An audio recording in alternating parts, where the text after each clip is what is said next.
I'm Rufus Williams, and I'm excited to be here at the Waymaker Summit, and even more excited with the first guest that we have here today, none other than Louis Carr, Mr. Waymaker, and we're also joined by none other than the actor Jay Ellis.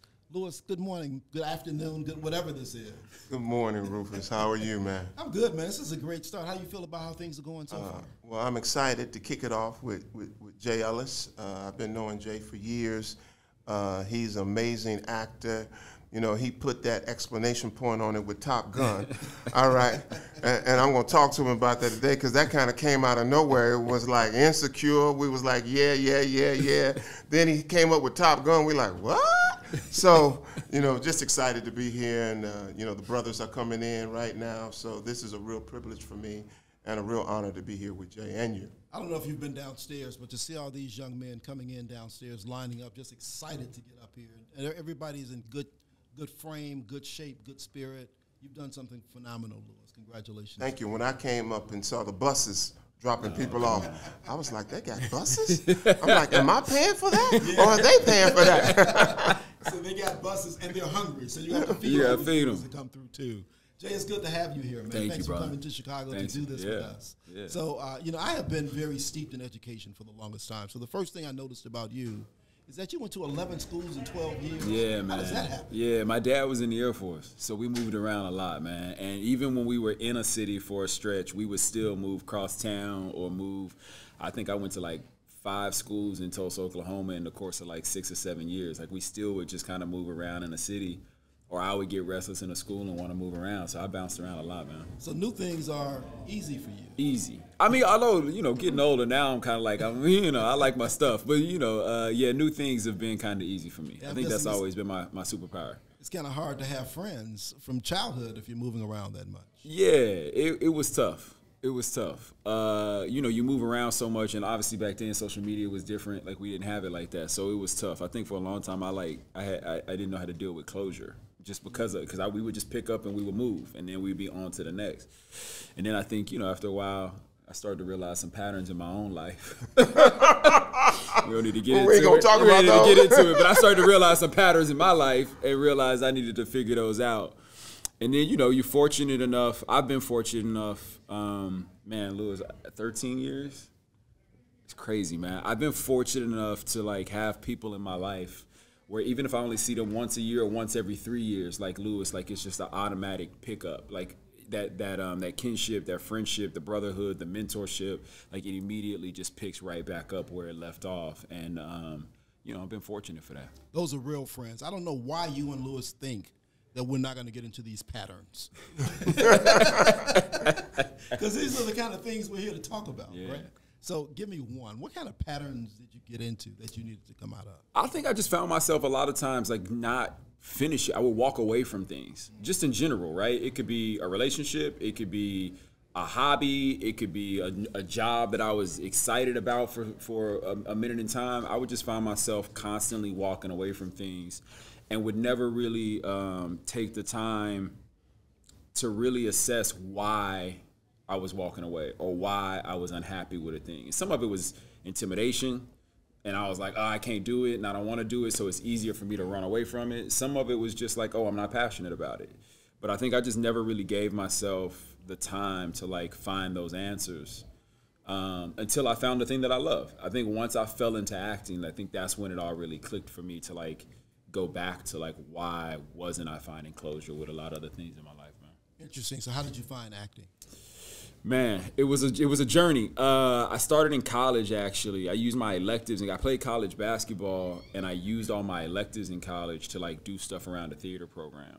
And I wanted to be in a production so bad, but I was terrified. Like, I wasn't going to walk in the locker room and be like, hey, y'all want to see me and Pippen tonight? Like, I'm in a title role. You know what I mean? Like, I wasn't going to walk in the locker room and do that. So that's where I literally got my first kind of, like, bites at it and just really fell in love with being able to, like, create and make believe for a living and walk these paths and journeys of these characters that some may be similar to mine and some may be wildly different, but it was this chance for me to, like, have this expression that I had never had before and this creativity. And I think that for me, man, I must have been a junior in college, sophomore or junior in college, and, like, that's when it kind of clicked, like, oh, this is what I'm meant to do in my life. You felt So Jay, you know, our theme is being out of your comfort zone for growth. Yeah. When did you start realizing I got to do something different and come out of my comfort zone? Clearly, sports was a comfort zone. Right? Like for all of us. Yeah. But then you go on real stretch into acting. That's a whole different ecosystem. Particularly thinking about doing it in the locker room. I'm going to tell you right now, I had a couple of them points. I got to college, I hooped. I was nice. Mm-hmm. I thought I could get to the league. And then I started playing, and I was like, "These guys are good." These dudes make it. They don't even go to the league. These guys are good, and they go overseas. You know what I mean? Or they don't even get to go play after that. And for me, that was my first pivot. That was where I realized, like, oh, I have to pivot. I have to use this education that I'm getting to do something different. And so that's really where I had my first kind of like moment of like, where's going from a comfort zone to like, all right, I got to step into something new, which then actually literally led me to like taking these electives and getting into acting. And then from there, it's funny because when I first got to LA, I was like, yeah, I'm here to act. I got it. What's up? Y'all here for me? Y'all not here for me? Like I'm out here. And literally would start going on auditions and I wasn't booking. And I ran away from it. Fully ran away from it. You ran away from acting?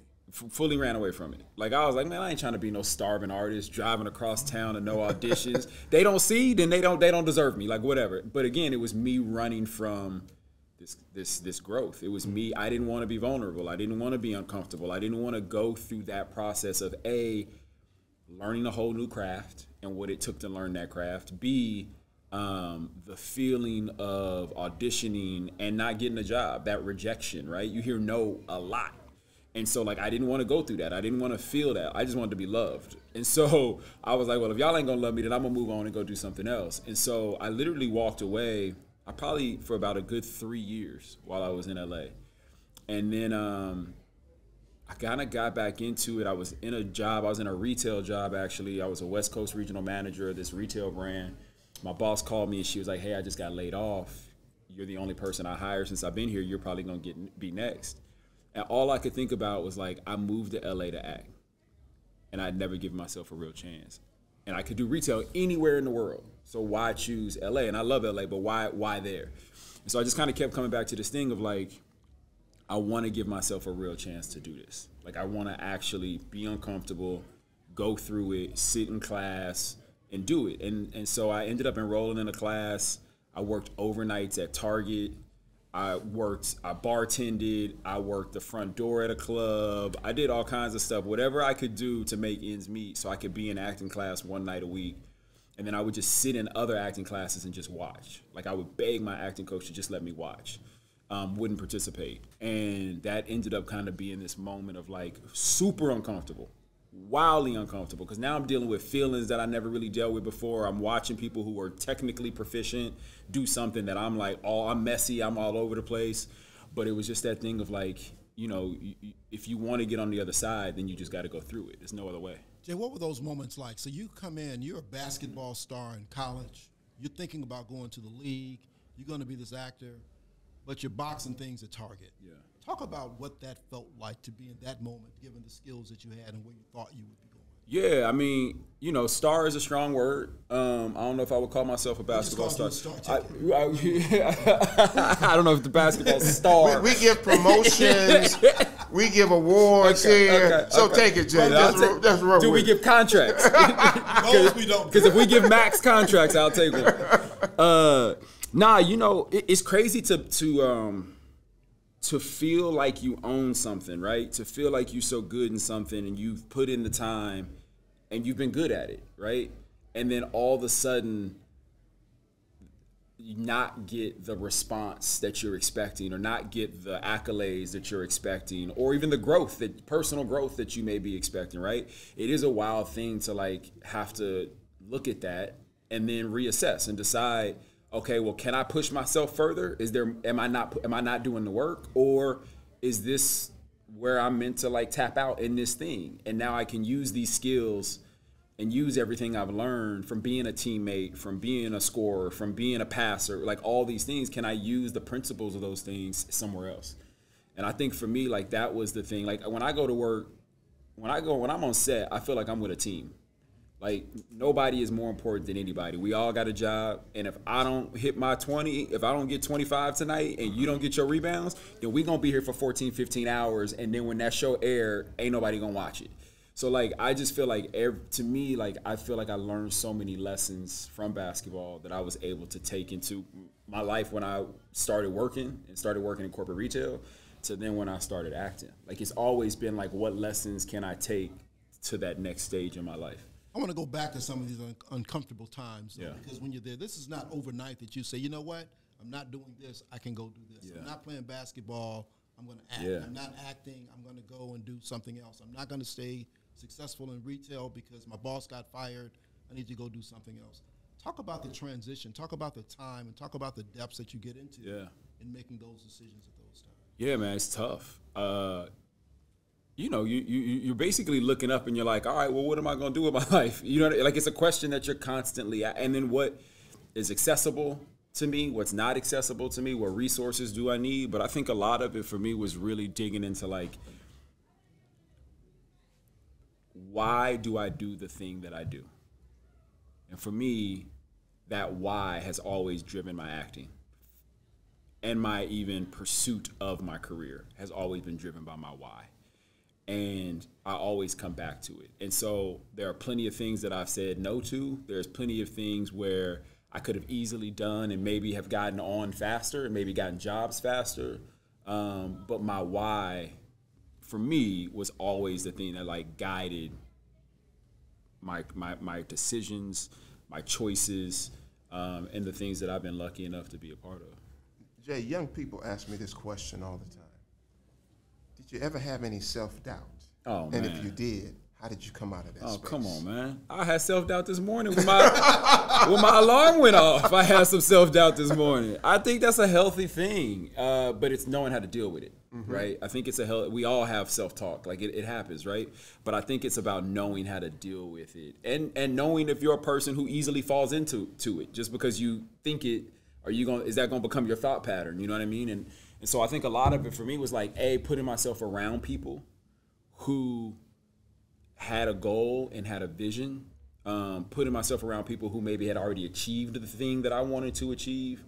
And then I think a lot of it, especially when I first started acting, was like, how do I think I'm a student at heart. I think that's why I love acting so much, because I feel like I get to go learn something new or learn about somebody new every time I step into a project. But for me, like, that's something you can't take away from me.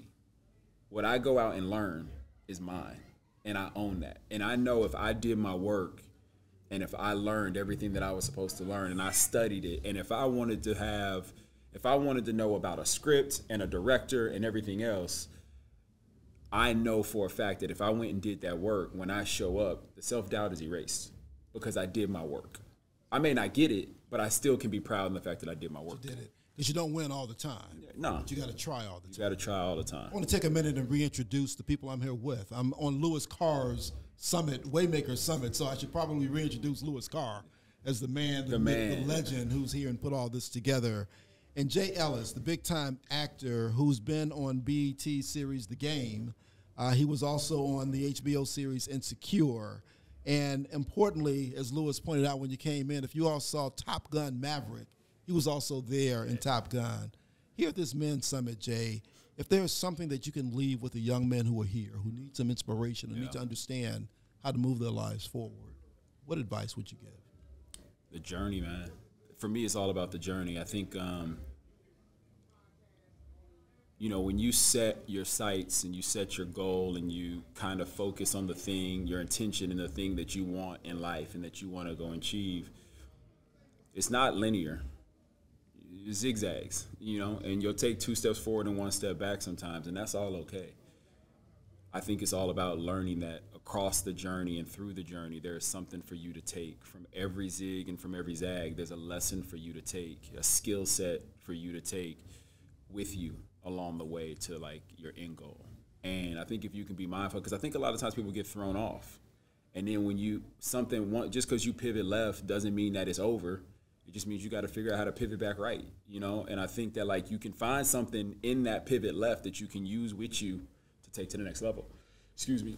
And so I just always go to the journey. The journey is it's that alchemist thing. It's like the journey is, it's the end goal.